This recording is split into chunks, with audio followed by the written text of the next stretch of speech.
Tanghali na naman, puyat kasi ako. Kakaisip kung paano dadami ang views natin. So, what's up guys? Ako si Vince, hindi ko tunay na pangalan. Buti na lang sa mga oras na to ginising ako ni Mrs. Sabi niya pawis na pawis daw ako. Agad naman ako naniwala. Kinuha ko na yung damit ko at agad na ako nagbihis. Buti, kinising niya ako kaagad. Alala ko may request pala yung tropa sa luto raw tayo ng labong. Mahirap naman pag hindi na pagbigyan. Shoutout pala sa itol. Buti na lang nakatipid tayo ngayon. Ay agad na ako lumabas para maghanap ng labong. Nababagalan niya pala ako sa sarili ko kaya tumakbo na lang ako. Malapit lang kasi yung kuhanan ng labong dito sa amin.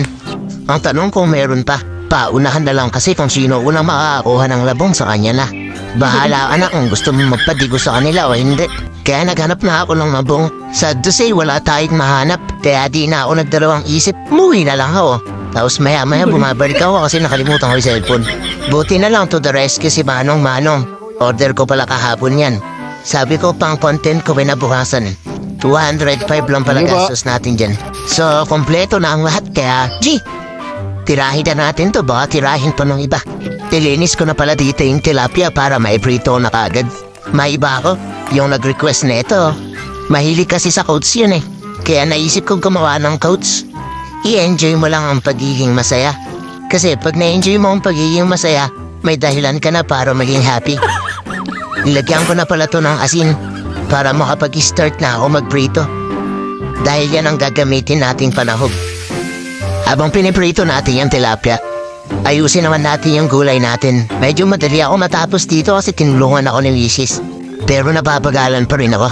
Kaya ginamitan ko to ng timelapse. Alam niyo ba yan?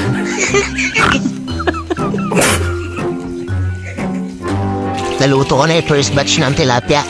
Isinalang ko na yung second batch para mailuto ko na tong gulay. Pinakulong ko lang muna dyan yung bawang at nilagyan ko na rin ng bagong na kumukulo na. Bintay ko lang ulit kumulo yan at nilagay ko na rin tong kamatis tsaka labong pinagsabay ko na yan. Isinabay ko na rin pala tong saluy at nilagay ko na rin yung sahog na tilapia yung pinirito natin kanina. Nung natansya kong luto na sila pareho, ilagay ko na rin tong sitaw. Ayoko sinutuin niya ng sobra-sobra eh. Nagbutbut ka rin pala ako ng asin dito. Maniwala kayo sa hindi. Panpatagtag na linamnam yan. Nung napansin ko medyo luto na isitaw, ilagay ko na rin itong bulaklak ng kalabasa. Kaka-video ko, di ko na napansin yung kanin namin, naging toasted na. Sabi ko sa isip ko, kasarapan yan. At ito, luto na nga itong gulay natin. Kaya tinawag ko na sila para makakain na. Mga nun! So, dito na pala magtatapos to guys. Kung nagustuhan niyo tong video na to, pakishare niyo naman. Huwag niyo na rin kalimutan mag-follow. Salamat. Sana nag-enjoy kayo. So, as always, ingat kayo palagi. God bless.